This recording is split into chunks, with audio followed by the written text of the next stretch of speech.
frères et sœurs, comme promis, je vous ai dit, je vous fais découvrir un extrait de l'évangile tel qu'il m'a été révélé de Maria Valtorta. Bon là, je suis en train de rouler là, je viens de la messe là. Et bien, je vais vous faire écouter la suite. Comme on est samedi saint le soir, je vais vous faire écouter la suite. Et que la grâce et l'amour de Dieu vous accompagnent, frères et sœurs.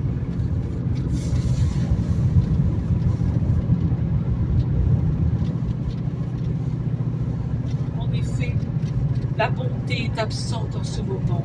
Chapitre 35. La nuit du samedi saint. Marie d'Alphée entre avec circonspection et elle écoute. Peut-être pense-t-elle que la Vierge s'est assoupie. Elle s'approche, se penche, et elle la voit à genoux, le visage par terre contre le suaire. Elle murmure. Oh malheureuse, elle est restée ainsi. Elle doit penser qu'elle s'est endormie ou évanouie ainsi. Mais Marie, sortant de son oraison, dit « Non, je priais, mais à genoux, dans l'obscurité, dans le froid, la fenêtre ouverte.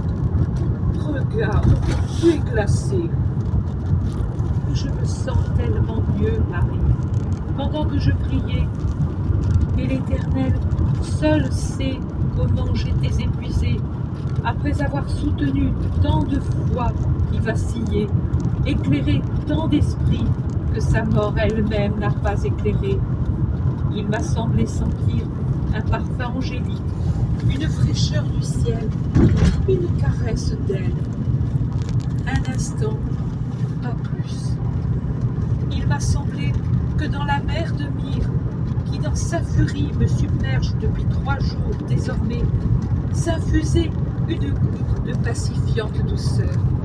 Il m'a semblé que la voûte fermée du ciel s'entrouvrait et qu'un filet de lumineux amour descendait sur l'abandonné. Il m'a semblé que, venant de distance infinie, un murmure incorporel disait « C'est réellement terminé ». Ma prière désolée, jusqu'à ce moment-là, s'est faite plus tranquille. Elle s'est teinte de la paix lumineuse. Oh, à peine une nuance de la lumineuse paix qu'étaient mes contacts avec Dieu dans l'oraison. Mes oraisons. Marie, tu as beaucoup aimé, toi, ton Alphée, quand tu étais la Vierge épouse.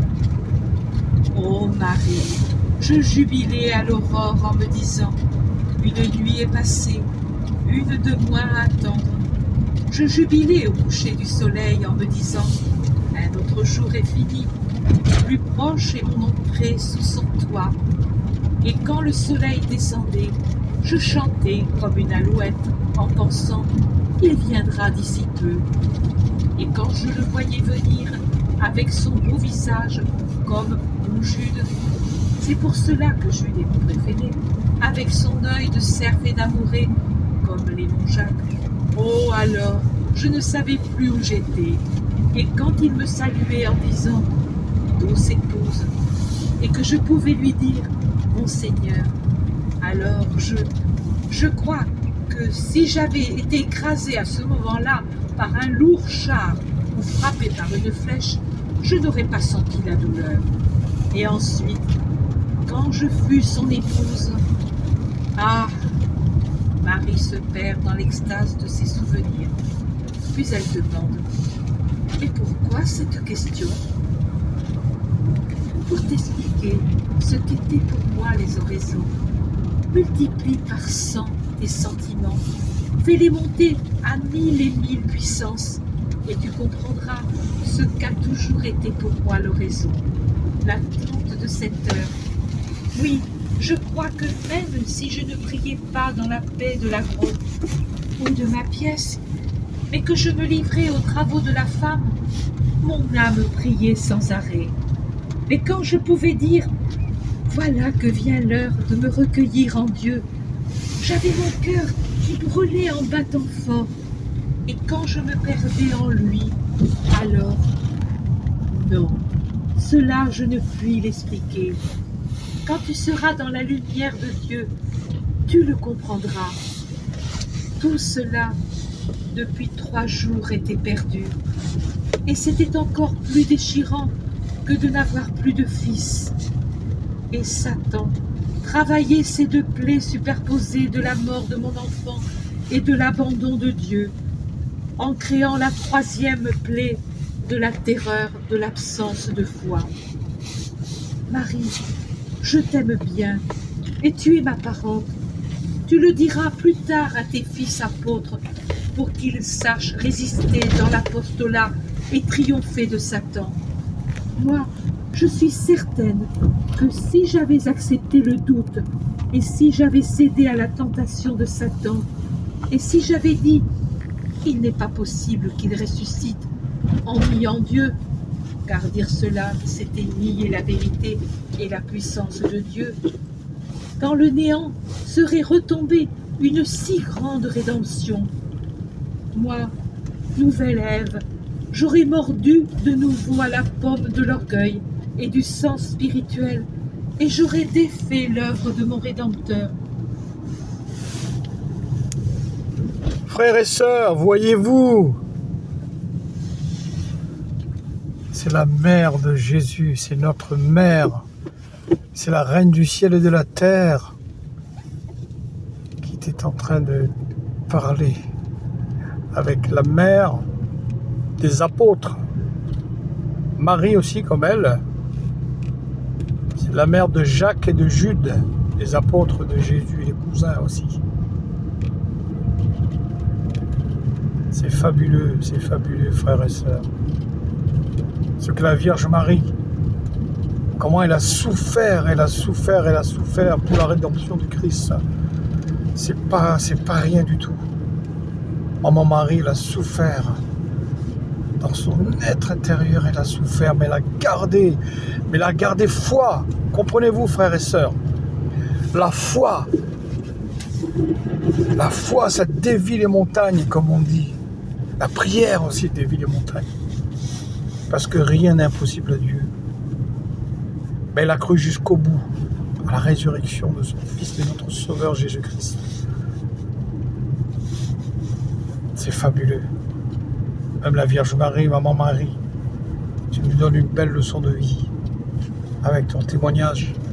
Encore une fois, frères et sœurs, c'est que Maria Valtorta a reçu ce que Jésus lui a donné. C'est que ma Vierge Marie est en train de parler. Et cette dame, Maria Valtorta, elle était en direct, présente dans toute la scène, toutes les scènes de l'Évangile, pendant ces 3 années ministérielles de notre Sauveur et Seigneur Jésus-Christ, de la Vierge Marie, des apôtres, tous les disciples. C'est fabuleux. Je vous dis encore une fois, cette œuvre, elle est gorgée de trésors que Dieu nous a donnés. Je reprends toujours cette phrase du pape Pie XII. Lisez cette œuvre. Ceux qui liront comprendront.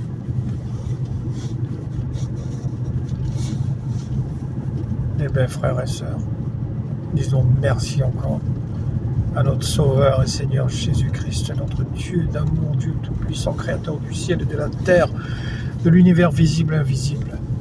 Mon Dieu d'amour, nous te remercions, nous te louons, nous te bénissons et nous te rendons grâce.